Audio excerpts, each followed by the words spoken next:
Alright, well, I got the engine out now. That wasn't a plan. However, I spiral out of control sometimes. So, originally started as me just doing intake gaskets and fixing that power steering leak, which also led into maybe I should just replace that rear main seal. So, dropped the subframe, dropped the transmission, and I mean the engine was already on an engine support bar. I didn't have but a couple things else to remove, and now I got the engine out. So why not? I just think it's going to be easier to clean up the block. It's dirty. It's going to be easier to install my intake, oil pan. I'm going to remove that crank pulley right over here to replace the seal. The seal is bad. I can tell it's leaking a bit. And then I'm going to put a new water pump on it. It's a bad habit, and I'm not going to spiral anymore. I'm done. I've got it out. I'm going to clean it. I'm going to clean the engine bay on the car. Once I get everything installed, I'll be good. And then I will move on to the transmission. The transmission is pretty much done. I am spiraling a little bit on the transmission. Originally, I was just going to put a rear main seal in it. I wasn't going to do anything else. However, transmission's already out. I took the torque converter out, put a new pump seal in it. I saw that it was leaking a little bit. Well, I got those CV axles on it. I think I'm going to do new seals on those CV axles, on the input shaft seals. I think that's what they're called, input shaft seals. But I'm thinking of putting new seals on that as well. I mean, if I already have it out, I don't know why I wouldn't do it. Obviously, I am trying to sell a car. I'm not going to make money on it if I keep going this route, but at least I'm making videos on it. Y'all are learning if y'all, want to do it yourselves, and I'm learning as well. So it's a win-win for me. All right, so I'm back. I didn't end up doing anything that day that I filmed the last video. I need to get this GM35 cleaned up. It is very, very, very nasty, and it's got a lot of grease and grime on it, and I don't like it. So if I can try and get it cleaned up pretty well, it'd make me feel a little better. Hopefully once I get all that cleaned off, I can go ahead, turn it over, install that oil pan so I can get that done. Actually, don't install the oil pan yet. I need to get this crank pulley removed first. Once I get the crank pulley removed, I can actually get that surface of the oil pan cleaned a little bit better, and then we can go about installing it. So I'm going to go ahead and get started on that, soak it down with some simple green, and go from there.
That gasket didn't look good either. There's a piece of that missing. Yeah.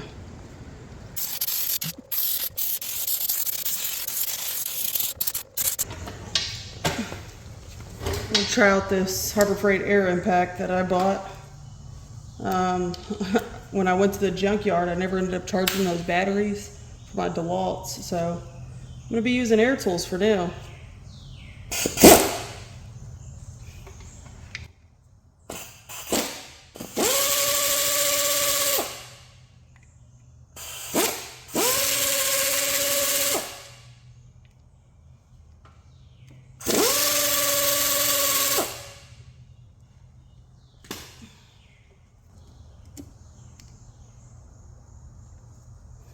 And there it is. I actually don't even think I needed to. I'm gonna go ahead and re-bolt it back on.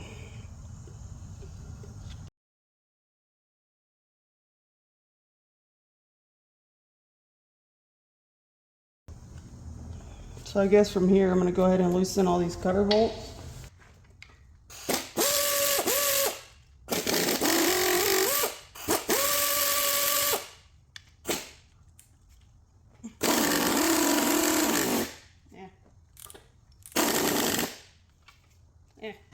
Doesn't have enough torque. Let me go see if one of my DeWalt batteries is charged up enough.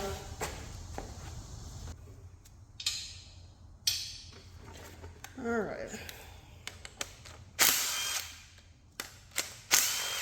So much better.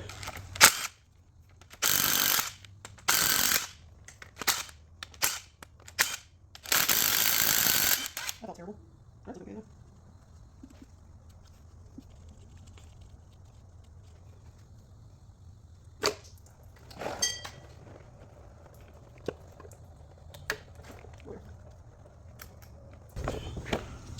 Right here, it tells you the timing mark locations of timing chain details on a 3.9 and an 07 and later 3.5 liter, which we have an 08. So this is the one we're going to be wanting to look at. But to get it set at top dead center, it tells you your timing marks right here to get it all set up. And then on here, down here at the caution, it says on all 3.9 and 07 and later 3.5s, use only a Torx Plus socket to remove the variable camshaft timing sprocket bolts. A regular Torx socket will not be a substitute and may damage the Torx Plus bolts. So I'm going to go ahead and try and get it set to top dead center and go from there.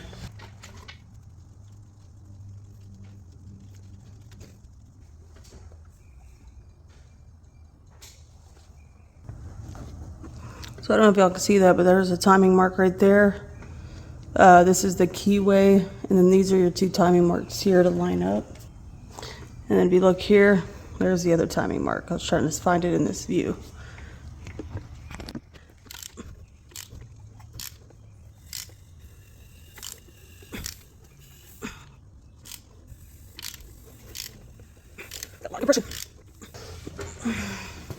So if y'all look there,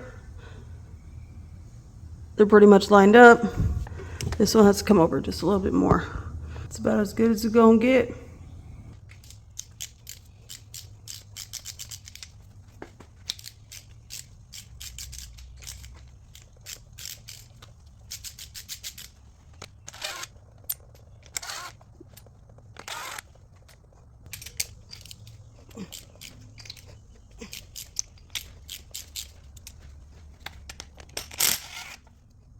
Look, okay, wow, it's orange. Never seen it orange, but I don't know what that means. Top dead center on the intake stroke, this cylinder over here, cylinder 1, should be at its highest point. Okay, got one loose. Got one loose. Got one loose. Oh, well, looky there. Look at that. The guides broke. I didn't do that. That was already like that, but I was wondering why. But that sure is. It is snapped. See that? I bet you I could just take this. Look at that. It's just completely broke.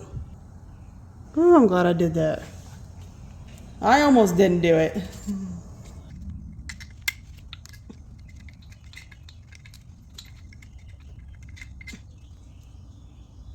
Okay. Because I don't see anything in the book besides it saying to use 2 screwdrivers to pry this, so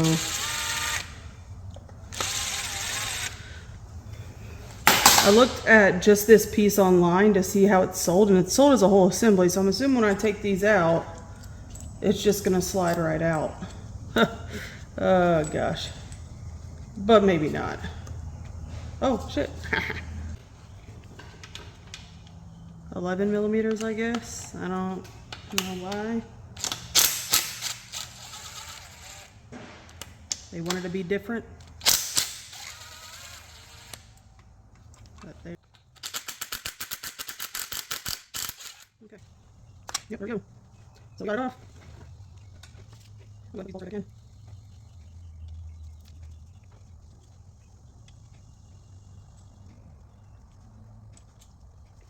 And that's it in terms of taking it all apart. So I'm gonna go ahead and look up a timing kit, see if I can get that ordered. I'm gonna get killed because I keep spending money on this, but we gotta do it right. Yeah, I just wanna be So, great. go ahead and look at that. Yeah, I just wanna be great. Yeah, I just wanna be great. Yeah.